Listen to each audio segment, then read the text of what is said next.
सबसे पहले आज के तमाम बड़ी खबरें नॉनस्टॉप न्यूज में। सरकार और किसानों के बीच आज चौथे दौर की बैठक भी बेनतीजा रही। तकरीबन 7.5 घंटे चली बैठक के बाद कृषि मंत्री नरेंद्र सिंह तोमर ने कहा कि किसानों की बातों को ध्यान से सुना है और 5 दिसंबर को अगले दौर की बातचीत होगी।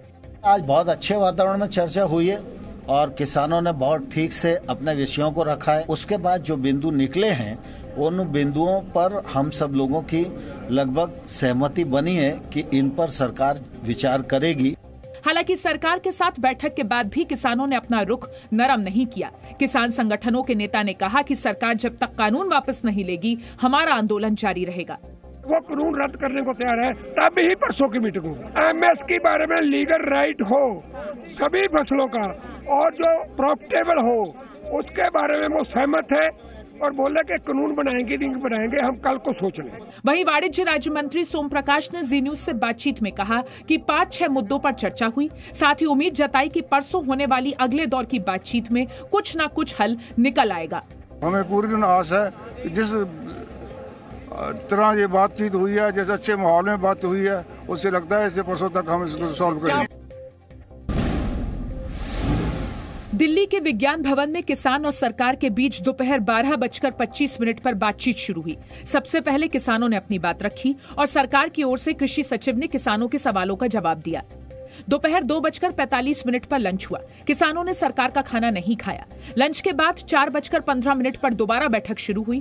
फिर शाम 6:50 पर टी ब्रेक हुआ। किसानों ने चाय भी बाहर से मंगवाकर पी। इसके बाद शाम 6:50 पर फिर से बैठक शुरू हुई, जो शाम 7:30 बजे तक चली। सूत्रों के मुताबिक किसानों के साथ बैठक में मौजूद वाणिज्य मंत्री पीयूष गोयल ने गृह मंत्री अमित शाह को बैठक की पूरी जानकारी दी।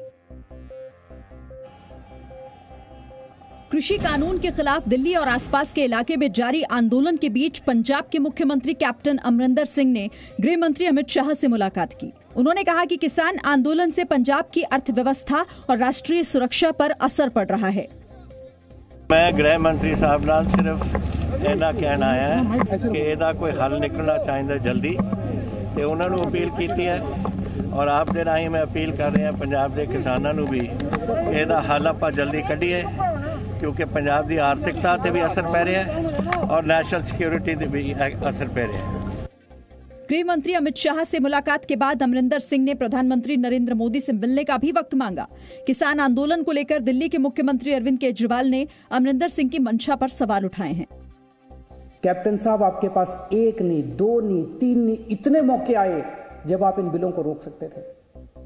आज पंजाब का किसान आपसे पूछ रहा है कि आपने ये बिल क्यों नहीं रोके। शिरोमणि अकाली दल के वरिष्ठ नेता और पंजाब के पूर्व मुख्यमंत्री प्रकाश सिंह बादल ने पद्म विभूषण सम्मान वापस कर दिया है। प्रकाश सिंह बादल ने अवार्ड वापस करने की वजह नए किसान कानून को बताया है।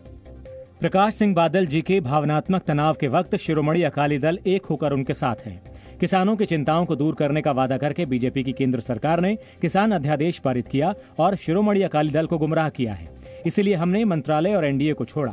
हम राष्ट्रपति से अपील करते हैं कि वो हस्तक्षेप कर किसानों के मुद्दों को हल करें। बीजेपी ने अवार्ड वापसी को अशोभनीय बताया है।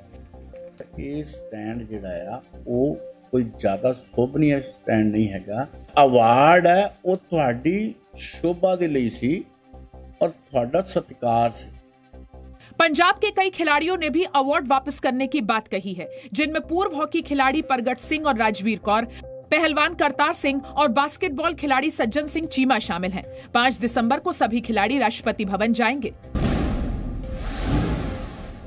मनी लॉन्ड्रिंग मामले में ईडी ने 9 राज्यों में 26 जगहों पर पीएफआई के ठिकानों पर छापेमारी की है।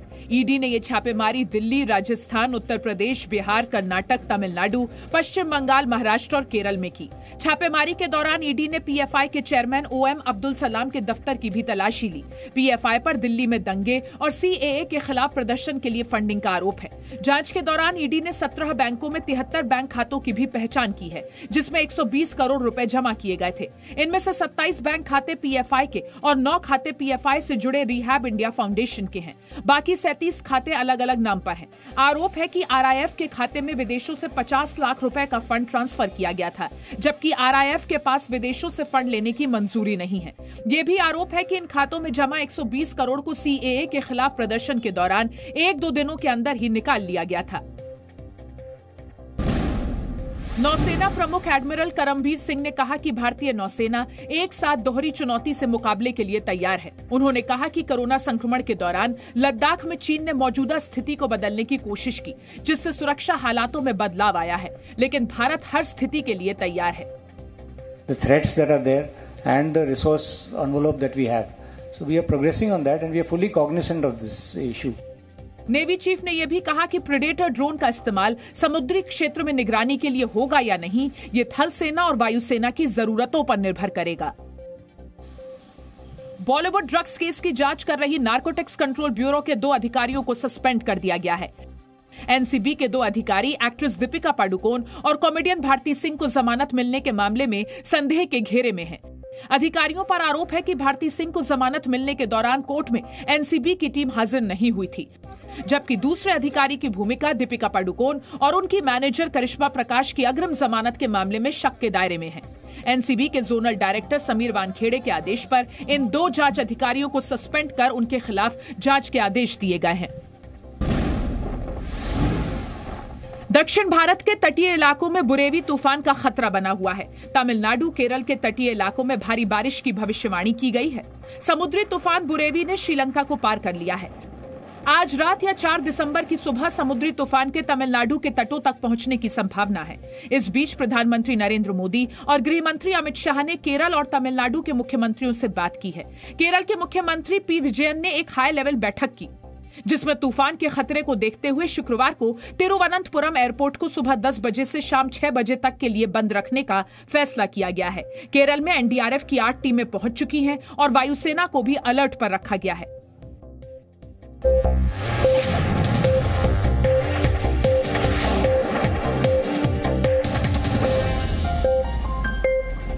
Presenting B News app, available on Google Play and App Store. Download it now.